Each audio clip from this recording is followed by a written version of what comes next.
Listo. Listo, bueno, buenos días. Continuando con las actividades académicas del posgrado de reumatología de la Universidad Pontificia Bolivariana, el día de hoy vamos a tratar este artículo publicado en la American College of Rheumatology en 2021 sobre las perspectivas de tratamiento en miopatía inflamatoria refractaria. Tiene una única autora, es Ingrid Lundberg. Ella es médica, trabaja en el Instituto Karolinska, más de 500 publicaciones, más de 23.000 citaciones, en donde la miopatía inflamatoria tiene ya varios años, más de 40 años desde su primera clasificación con Bohan y Peter en 1975. Recordemos que constituye ese grupo heterogéneo de trastornos con debilidad proximal como una manifestación clínica que comparten la mayoría de ellas, pero también van a tener manifestaciones extramusculares como afectación de la piel, articulaciones, pulmón, corazón y tracto gastrointestinal, y por esto esta característica multiorgánica sugiere que las miopatías inflamatorias son trastornos inflamatorios sistémicos. Entonces, en este estudio canadiense, cuyo objetivo fue estimar la prevalencia de polimiositis y de dermatomiositis utilizando datos administrativos basados en la población, observamos que cuando se dividía en mayores o menores de 45 años y mujeres y hombres, vemos cómo las mujeres por encima de los 45 años tenían mayor prevalencia, estimando en general la prevalencia de dermatomiositis de 100 a 210 casos por millón de habitantes y de polimiositis de 70 por millón de habitantes. En este estudio colombiano, donde participó el doctor Francisco Vargas, cuyo objetivo fue caracterizar la enfermedad en una corte de miopatía inflamatoria idiopática, evaluando las diferencias en su clasificación, manifestaciones cutáneas y sistémicas, resultados de laboratorio y abordaje terapéutico. Observamos que ingresaron 112 pacientes y, a diferencia del estudio canadiense, la polimiositis fue más, que participaron más pacientes, y al igual hubo mayor número de pacientes con miopatías inflamatorias de sexo masculino. Vemos cómo la diferencia entre dermatomiositis y polimiositis por las características de la piel, y vemos que la poliautoinmunidad se presentó más en polimiositis, al igual que el aumento de las enzimas musculares también se presentaron más en las polimiositis, y que los anticuerpos antinucleares estuvieron mayor en dermatomiositis. Con respecto a la epidemiología de las otras miopatías inflamatorias, por ejemplo, la miopatía necrosante, se desconoce la prevalencia en sí. La de cuerpos de inclusión se presenta más por encima de los 50 años y más en el predominio masculino. Asimismo, hay que tener en cuenta que va a depender mucho de la raza y la distribución mundial, por lo que uno de los factores de riesgo para tener miopatías inflamatorias lo explica en este review de Nature, que es la luz ultravioleta, en donde los países más cercanos al Ecuador van a tener mayor factor de riesgo para desarrollar dermatomiositis, y los más alejados polimiositis. Entonces, la doctora lo que hizo fue realizar una búsqueda sistemática donde es bien claro que ella dice que aún falta evidencia sobre estos tratamientos de miopatías inflamatorias refractarias, pero lo agrupó en 4 objetivos. El primer objetivo fue cómo discernir si los síntomas progresivos o restantes son atribuibles a una enfermedad inflamatoria persistente o a un daño orgánico debido a una inflamación previa. Dos, cómo identificar los síntomas restantes en ausencia de signos de inflamación activa. Tres, cuándo y cómo reevaluar el diagnóstico. Y cuatro, qué opciones de tratamiento hay para esas manifestaciones clínicas debido a una inflamación persistente refractaria a un tratamiento inmunosupresor convencional. Entonces, la primera pregunta que nos hacemos es si es una enfermedad o daño inflamatorio activo. Entonces, el Grupo Internacional de Estudios Clínicos y de Miositis ha propuesto y validado una herramienta para evaluar la actividad de la enfermedad en 6 ítems.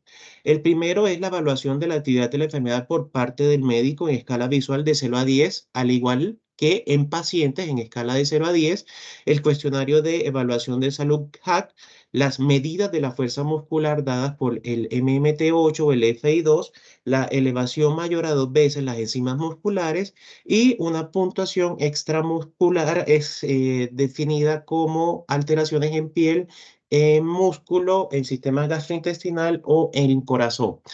para saber que esta herramienta se desarrolló para ensayos clínicos, pero también puede ser útil en la práctica clínica y para realizar ese seguimiento de los pacientes y guiar las decisiones del tratamiento. Entonces, en el algoritmo que se propone, lo primero que vamos a hacer es determinar si ese paciente tiene una miopatía que no mejora con tratamiento inmunosupresor convencional, es decir, que tenga una miopatía refractaria. Y la primera pregunta que vamos a abordar es si los síntomas o signos restantes podrían ser atribuibles a una enfermedad inflamatoria persistente o si pueden ser atribuibles a un daño como resultado de una inflamación previa. Entonces, teniendo en cuenta que existe una debilidad muscular en esos pacientes restante con esa miopatía inflamatoria es refractaria, los valores de las enzimas musculares no pueden ayudar. Pero hay algo clave y es que el nivel sérico de CK puede no ser útil, ya que puede normalizarse con el tratamiento con glucocorticoide a pesar de que la inflamación muscular continúe. Entonces, muchas veces se cree que no elevó una CK, es decir, es muy raro que tenga miopatía inflamatoria, o la CK no elevó tanto como yo esperaría que me elevara en una miopatía inflamatoria. Ya vemos cómo el tratamiento con glucocorticoide, en especial si han pasado más de 6 a 10 semanas de tratamiento con glucocorticoide, esta CK se puede normalizar. Asimismo, nos recomiendan que se puede hacer una biopsia muscular repetida para confirmar si existe una inflamación y excluir otra causa de debilidad muscular persistente, como es el caso de una miopatía inducida por glucocorticoides u otras afectaciones simuladas de esta debilidad. Aunque también es claro que las biopsias musculares no van a mostrar ningún tipo de inflamación después de 6 meses del inicio de tratamiento. Y algo clave es que nos dicen que debemos evaluar la fuerza muscular dependiendo del MMT8 y del FI2. Entonces, el MMT8 es una puntuación que evalúa 8 grupos musculares en unos valores que van entre 0 y 5, los mismos que utilizamos para evaluar la fuerza muscular, donde 0 es ausencia de contracción, donde no produce el movimiento, y 5 es un movimiento activo contra la gravedad y contra la resistencia máxima. Entonces vemos cómo se van a evaluar esos grupos musculares. El deltoides, el bíceps braquial, el extensor de la muñeca, el cuádriceps y los extensores del tobillo, paciente sentado. Entonces, en el deltoides vamos a pedirle al paciente que abduza el brazo, en el bíceps que flexione el codo, en los extensores de la muñeca que flexione la muñeca de manera dorsal, en el cuádriceps que extienda la rodilla, en los extensores de tobillo que flexione el tobillo dorsalmente. Para los flexiones del cuello, el paciente debe estar acostado y le pedimos que levante la cabeza en el plano de la camilla. Para el glúteo medio, él debe estar en decúbito lateral y debe levantar la pierna manteniendo la rodilla en extensión.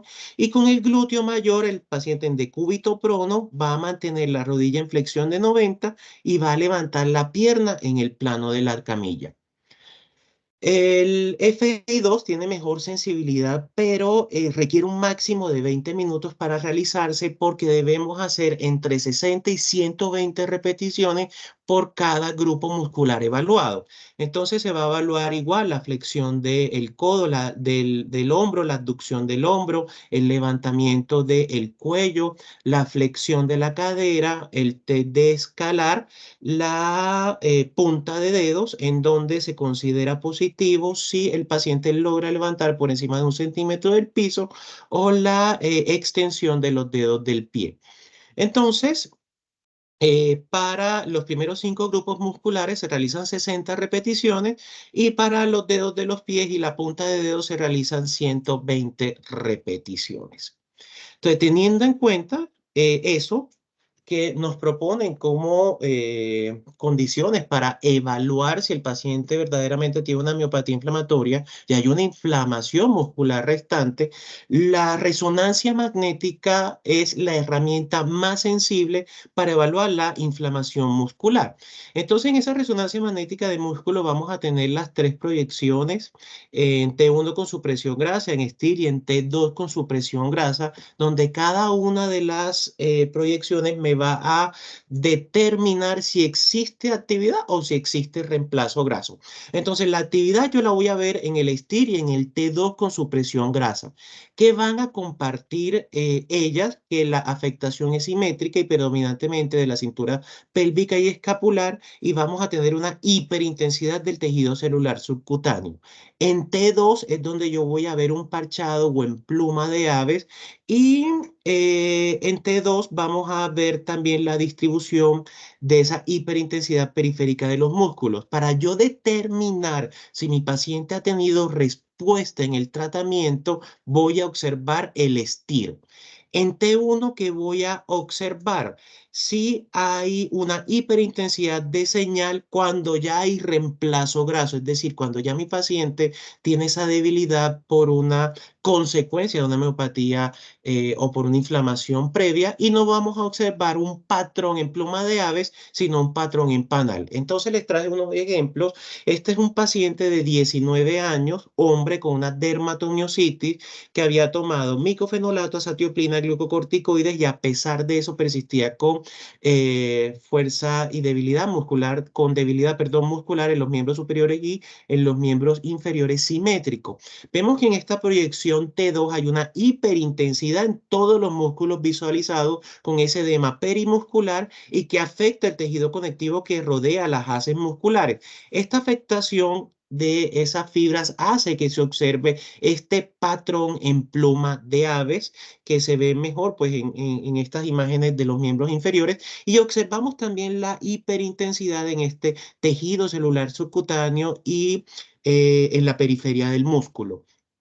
Este es otro paciente de 21 años con dermatomiositis que estaba tomando azatioprina, metotrexato, glucocorticoides y persistía con debilidad muscular, donde las proyecciones superiores son en T1, las inferiores son T2, y cuando hay calcificaciones, principalmente se ve en dermatomiositis juvenil o en pacientes más jóvenes, hay algo que se llama leche de calcio, que es la que se observa acá en las flechas, donde en los tabiques intermusculares hay baja señal en la región periférica.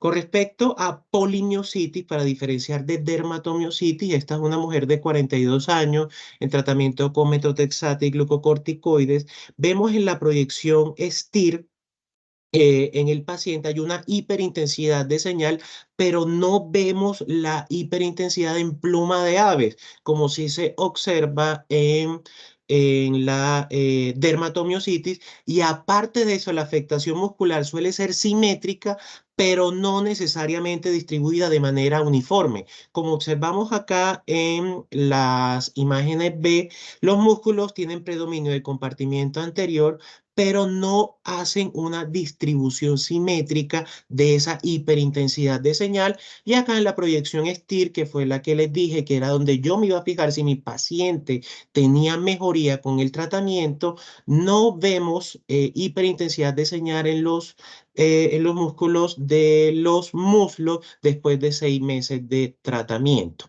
Entonces, para recordar, resonancia magnética, estándar de oro para evaluación no invasiva de esa inflamación, en donde el realce, si es agudo, lo voy a ver en T2 y en STIR, y si es crónico, es decir, con reemplazo graso, lo voy a ver en T1. Aparte de eso, la resonancia es útil para guiar el mejor sitio de toma de biopsia si voy a rebiopsiar mi paciente, ya que las biopsias musculares no guiadas tienen resultados de falsos negativos entre un 10 hasta un 25%, y el sitio que voy a preferir para biopsiar es el que vaya a tener mayor realce en la proyección STIR. Entonces, ¿qué diferencias macroscópicas encontramos entre ambas? La dermatomiositis, vamos a tener ese edema muscular en plancha, en pluma de ave y en el edema del tejido subcutáneo, y en la dermatomiositis es más difuso y ausencia de esa afectación subcutánea. Vemos en dermatomiositis la presencia de esos depósitos en leche de calcio, principalmente en los pacientes con calcinosis, y la distribución del edema muscular en dermatomiositis es mayor en el cuádriceps femoral, cuadrado femoral, tensión de la fascia lata, y en polimiositis los adductores pectíneo y gracilis. Además de eso, dermatomiositis va a ocasionar ese edema a lo largo de la fascia que me da el patrón en pluma de aves. Entonces, ya teniendo en mi paciente esa condición que sí me dice que haya un edema inflamatorio del músculo, voy a determinar si hay presencia concomitante de afectación en la piel. Si sí hay presencia concomitante de afectación en la piel, voy a hacer un screening para cáncer y si no, voy a aumentar el uso de esteroides y aparte de eso, optimizo ejercicio.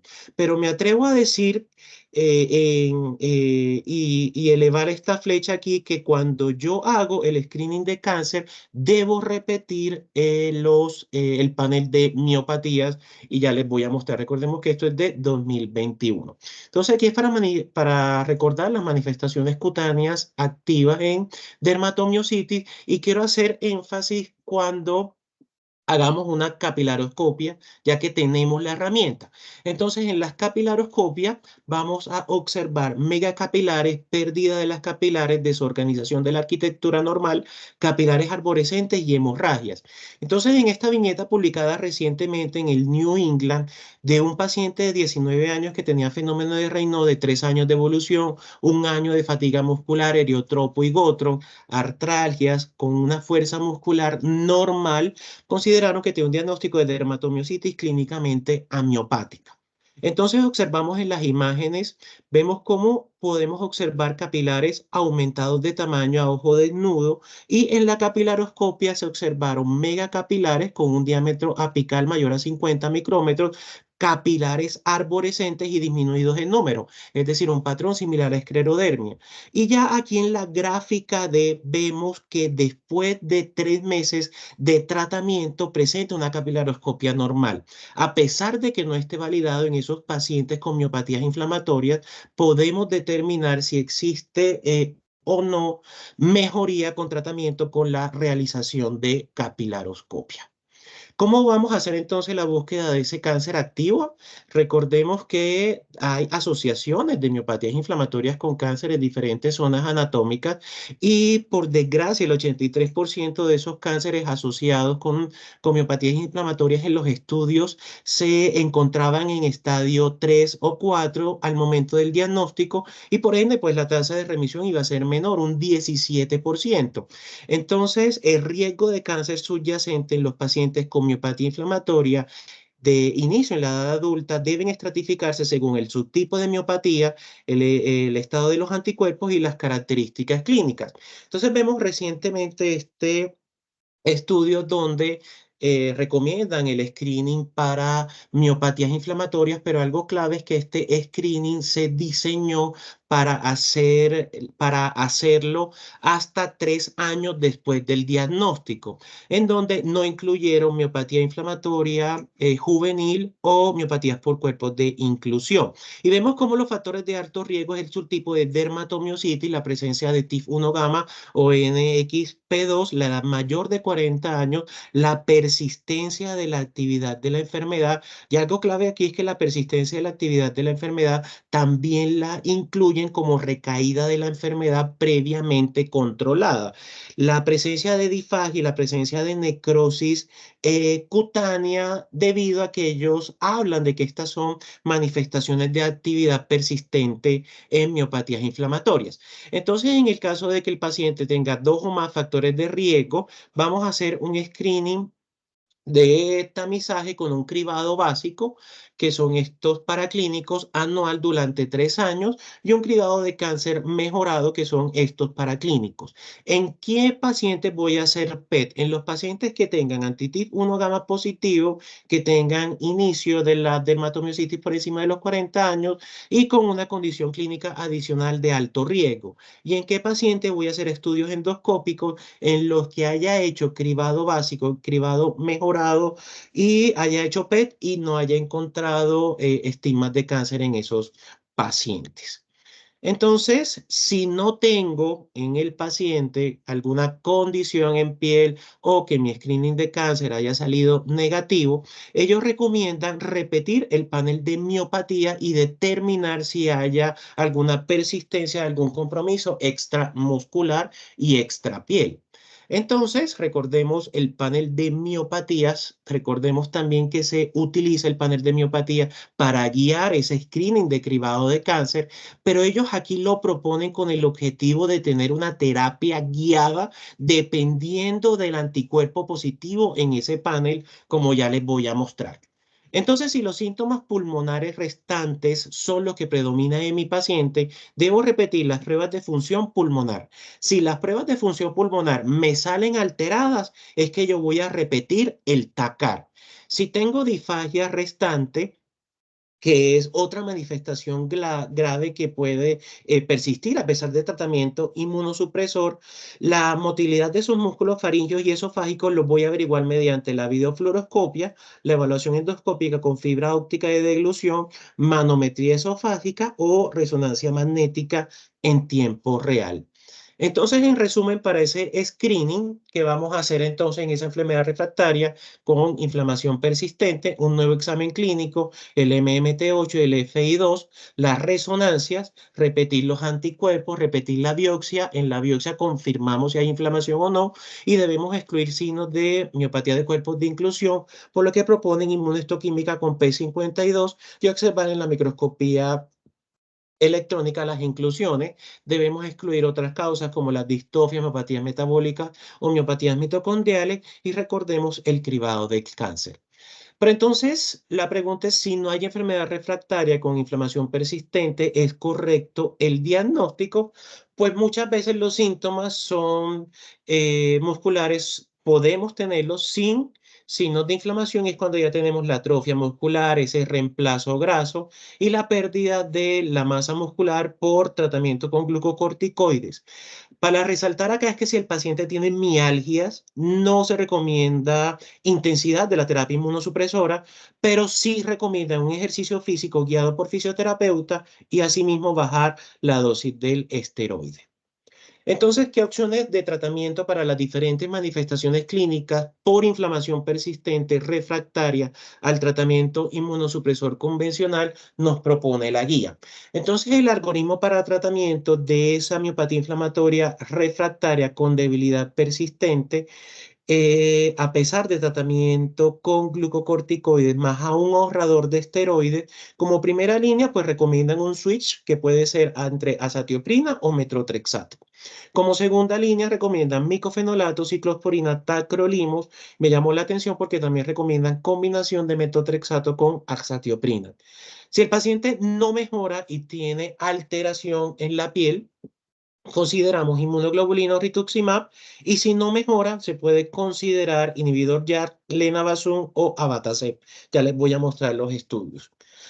Entonces, si el paciente no tiene una condición de piel, sino que tiene solamente un compromiso muscular o extramuscular, no piel, recomiendan hacer panel de miopatías y dependiendo del panel vamos a guiar el tratamiento. Entonces, si tiene algún síndrome, algún anticuerpo antisintetasa, rituximab, al igual que un antipartícula de reconocimiento de señal, y si tiene un HMG, un HMA coenzima reductasa, acá recomiendan inmunoglobulina o rituximab. Para la única condición que recomiendan plasmaféresis es para disfagia con o sin inmunoglobulina. Si no tiene ninguno de estos anticuerpos, se puede considerar rituximab, inmunoglobulina, abatacept, leflunomida, anakinra, tocilizumab o ACTH. Entonces, para abatacept, como tratamiento de dermatomiositis y polimiositis refractaria, en este estudio cuyo objetivo fue determinar la actividad de la enfermedad en esos pacientes con dermatomiositis y polimiositis refractaria. Participaron 20 pacientes, 9 tenían dermatomiositis, 11 tenían polimiositis.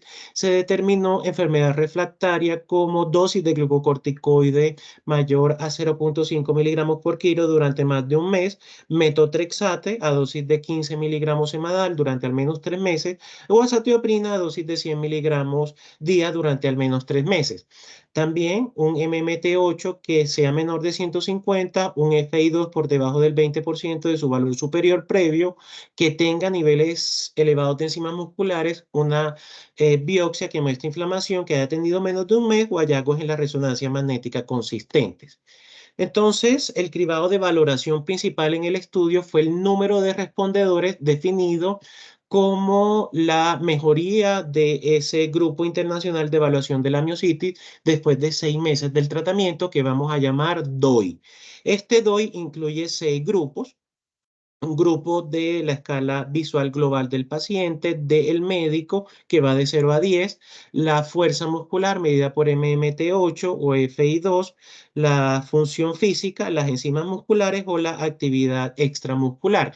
Entonces se definió como DOI que 3 de los 6 debía tener una mejoría más del 20% y que más de 2 de esos 6 no podían empeorar más del 25% y por ningún motivo debía empeorar el que tuviera la fuerza, el ítem que tuviera la evaluación de la fuerza muscular. Entonces, los pacientes recibieron 7 dosis de Abatacé a 10 miligramos por kilo. Se hizo la inducción 0, 15 y 30, de ahí cada mes hasta los 6 meses. Se paró a los 6 meses y se hizo seguimiento a los 9 meses. Y un brazo B de inicio tardío que empezó a los 3 meses y posteriormente terminó a los 9 meses, observando que las dos condiciones de significancia estadística fueron mejoría del MMT8 y mejoría de la escala visual de la actividad muscular de 0 a 10. Aparte de eso, observamos que en los pacientes que se les realizaron biopsia aumentó el FOXP3 y disminuyeron los CD3, por lo que el tratamiento en pacientes con dermatomiositis y polimositis con Abatacec resultó en una menor actividad de la enfermedad en casi la mitad de los pacientes, y esas biopsias musculares repetidas tuvieron una mayor frecuencia de FOXP3 que sugiere un efecto positivo en el tratamiento en estos pacientes. Para tofacitinib, lo que encontraron fue un reporte de casos de 2 pacientes. El primer paciente tenía 40 años, se le hizo diagnóstico de polimiositis. Se le dio inicialmente prednisolona, dosis de 1 miligramo por kilo, más azatioprina 100 miligramos día. Cuando se intentó bajar la prednisolona de 15 a 7.5, hubo recaída, por lo que se le adicionó entonces al paciente ciclosporina más prednisolona 7.5 miligramos. Nuevamente, cuando se intentó bajar, hubo recaída, por lo que le subieron la dosis a 20 miligramos y decidieron iniciar tocilizumab a 8 miligramos por kilo cada 4 semanas como tratamiento ambulatorio junto con prednisolona y ciclosporina. El segundo paciente tenía 31 años. La dosis inicial se le dio a prednisolona 1 miligramo por kilo. Cuando intentó bajar a 20 miligramos, hubo recaída. Con azatioprina no mejoría, con ciclosporina no mejoría. Se le inició metotrexato más prednisolona, donde sí hubo mejoría. Pero cuando intentaron bajar la dosis a 12.5, hubo recaída. Nuevamente iniciaron tocilizumab a dosis de 8 miligramos por kilo cada 4 semanas, observando en ambos casos la disminución de la CK, en el caso de disminución de la proteína C reactiva, y en las biopsias musculares observamos la mejoría de la hiperintensidad de señal.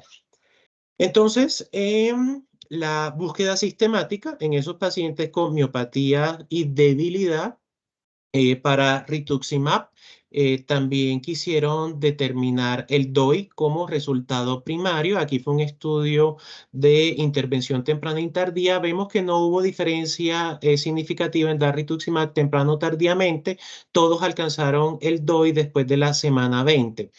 Para la parte de la hormona adenocorticotropa se dio 80 unidades subcutáneo 2 veces por semana por 24 semanas. Acá también el desenlace primario iba a ser el DOI, y de 10 pacientes, 7 pacientes alcanzaron el DOI a las 8 semanas, y asimismo desde las 8 semanas se empezó la reducción de la dosis de prednisolona, que empezó en 18.5 y terminó en 3.2. Y con respecto a inhibidor ya para fuerza, para debilidad, perdón, refractaria en esos pacientes, se utilizó ruxolitinib 40 miligramos por 3 meses. Acá quisieron observar el CDASI, que es de piel, y la escala muscular, y vemos que no hubo para ruxolitinib significancia estadística en recuperación de fuerza y en mejoría de la parte de piel. Y en esta otra parte que es fundamental y que se nos olvida mucho a nosotros enviar a ese paciente a rehabilitación es el ejercicio. Vemos cómo en estos 4 estudios donde incluyeron la variabilidad de los grupos de la clasificación de las miopatías inflamatorias como polimiositis, dermatomiositis, miopatía de cuerpos de inclusión y miopatía necrosante, alcanzaron los pacientes mejoría de la fuerza muscular o evitaban que perdía la fuerza muscular que ya tenía en comparación con los controles al hacer ejercicio 3 veces por semana, 1 hora o 2 veces por semana, 1 hora durante 12 semanas. Pasamos ahora entonces, ya dejamos la parte de debilidad muscular refractaria y pasamos ahora a epirefractaria con esa inflamación persistente. Entonces, como vemos, la epi, aparte de la piel, es la manifestación más común extramuscular que puede ser tanto de progresión rápida como de progresión lenta o incluso asintomática.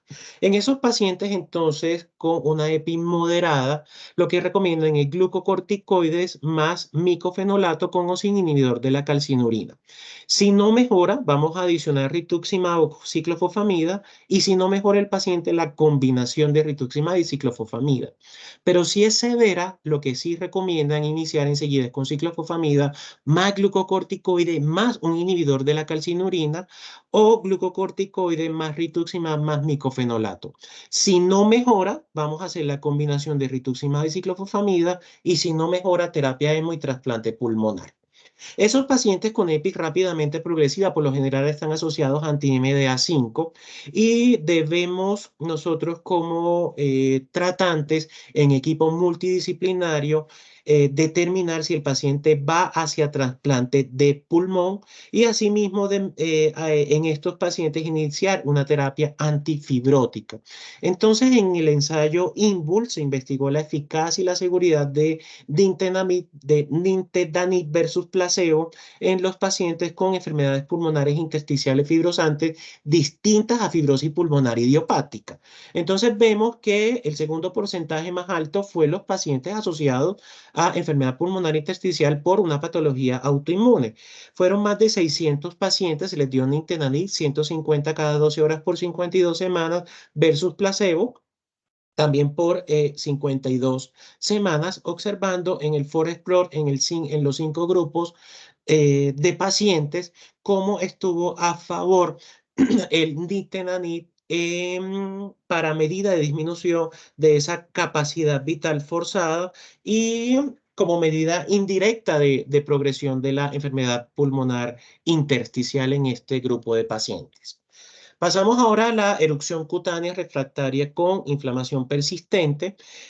Recordemos que la hidroxicloroquina pues, es el fármaco que más utilizamos para la erupción cutánea, pero la hidroxicloroquina en pacientes que tienen anti-SAE positivo, es decir, antiubiquitina, van a tener una reacción paradójica a dermatomiositis exfoliativa, por lo que ellos recomiendan no dar hidroxicloroquina en pacientes que tengan SAE positivo.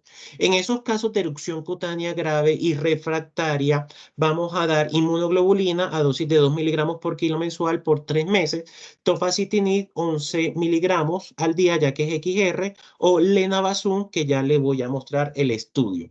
Para calcinosis refractaria, abatacept, dosis de 10 miligramos por kilo endovenoso, más tiosulfato de sodio tópico por 6 meses, o inhibidor ya tofa, citinib 5 miligramos cada 12 horas por 28 semanas. Para prurito intenso, apremilast, 30 miligramos cada 12 horas por 3 meses, o paciente con antisintetasa más mandos de mecánicos refractarias, ustekinumab, ya les voy a mostrar el reporte de caso. Entonces, lenabazum es un agonista de receptor de cannabinoides, cuyo objetivo en el estudio fue evaluar la seguridad y eficacia de este fármaco en pacientes con dermatomiositis refractaria. El resultado primario era determinar si había cambio en la actividad del área de la enfermedad y el índice de gravedad con afectación cutánea que fuera por encima de 14, y en este caso debía disminuir de 14, o falla o intolerancia a hidroxicloroquina. Entonces le dieron a 11 pacientes lenabazum 20 miligramos día por 28 días Y a partir del día 29 le dieron 20 miligramos 2 veces al día durante 56 días versus placebo. La mayoría de los pacientes eran mujeres en edades comprendidas en 53 años. Vemos que algunos de los pacientes del Enavazum fueron hispanos y la mayoría de los pacientes habían recibido al menos una terapia inmunosupresora, donde la que mayor utilizaban era hidroxicloroquina o micofenolato. Entonces, en esa escala de SEDASI, utilizada en el estudio para evaluar esa actividad cutánea en dermatomiositis, hay dos ítems, un índice de actividad y un índice de daño. El índice de actividad va de 0 a 100 y el índice de daño va de 0 a 32. Aparte de eso, evalúan el gotro, las lesiones perunguiales y si tiene o no alopecia. Entonces, en el momento en el que a los pacientes del estudio pasaron a 20 miligramos 2 veces al día, se observó a partir de la semana del día, perdón, 43, diferencia estadísticamente significativa entre el brazo del enabazum 20 miligramos 2 veces al día versus placebo con un SEDASI con mejoría por encima de 5 puntos, viendo cómo entonces en los resultados obtuvo significancia la puntuación de SEDASI, la escala global de la piel, la pérdida de cabello, la función física y la interferencia del dolor. Y en los pacientes en los que se le realizó la biopsia hubo una reducción de interleuquina 31. Con respecto a ustekinumab, este es un reporte de casos, un hombre de 29 años con artralgias y artritis, debilidad proximal, manos de mecánico sin otras manifestaciones cutáneas, no afectación pulmonar y tenía un antijo 1 positivo. Se le dio micofenolato y prednisolona y hubo mejoría de la afectación muscular y articular, pero no de las manos de mecánico, por lo que empezaron con ungüentos de corticoides, tacrolimus tópico, adalimumab y metotrexato sin mejoría, por lo que después de eso decidieron iniciar ustekinumab subcutáneo a 45 miligramos mensual con un seguimiento a 12 semanas, observando posteriormente la mejoría de esas manos de mecánico en el paciente. Para la disfagia refractaria con inflamación persistente, recordemos que esta es la única en la que nos recomiendan plasmaféresis, pero también podemos utilizar inmunoglobulina, uso de inhibidores de bomba, dilatación de los músculos esofágicos, ejercicio físico y ya en los casos graves, gastrostomía percutánea para permitir un suministro adecuado de la nutrición. Con respecto a la dosis de inmunoglobulina, pues en la revisión sistemática recomiendan 2 miligramos por kilo mensual por 6 meses, observando el resultado de resolución hasta en el 82% de los pacientes de esa clínica de disfagia. Por último, las opciones de tratamiento para la enfermedad inflamatoria refractaria en subgrupos de miopatías inflamatorias definidos por anticuerpos. Entonces, si tenemos un antijo 1 positivo con un PL7 y PL12 positivo y que tenga predominantemente afectación muscular, vamos a dar rituximab a dosis de 1 gramo día cada día 0 y día 15 y de ahí cada 6 meses. Para artritis, el mismo esquema de tratamiento. Para enfermedad pulmonar intersticial, rituximab, allí los mínimos estudios se han hecho a 12 meses o a 24 meses con la misma dosis. Y si tenemos manos de mecánico, ya vimos que podemos dar ustekinumab en el estudio. Si hay anti-MDA5 con una EPI rápidamente progresiva, recomiendan glucocorticoides más ciclofosfamida o rituximab. En el grupo del Pacífico recomiendan combinar glucocorticoides más ciclofosfamida más un inhibidor de la calcineurina. En el grupo español recomiendan glucocorticoides más un inhibidor de la calcineurina con o sin ciclofosfamida.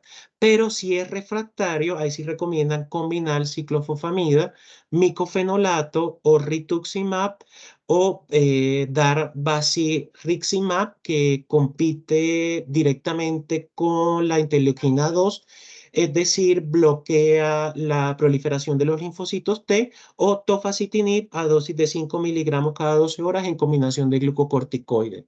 Pero si es una EPI rápidamente progresiva y refractaria, aquí de entrada combinación de ciclofosfamida y rituximab, y para rescate inmunoglobulina, plasmaféresis, polimixina B o trasplante pulmonar, y mientras sucede este trasplante pulmonar vamos a dar terapia ECMO. Si tenemos un antipartícula de reconocimiento de señal positivo y hay alteración predominantemente muscular, glucocorticoides más metotrexato. Si es refractario, rituximab, o con un anti-HMG coenzima reductasa. Si hay afectación muscular, glucocorticoides más metotrexato, refractario, inmunoglobulina, o podemos dar inmunoglobulina como monoterapia. Entonces, como conclusiones, debemos guiar lo que proponen ellos es el tratamiento inmunosupresor dependiendo del anticuerpo específico positivo. Obviamente se necesitan más ensayos clínicos para la premisa anterior, y también en esos pacientes con miopatía inflamatoria refractaria, los nuevos tratamientos antifibróticos podían ser potencialmente eficaces en pacientes con EPI asociadas a miositis refractaria, y recordar que el tratamiento inmunosupresor debe combinarse con ejercicio. Muchas gracias.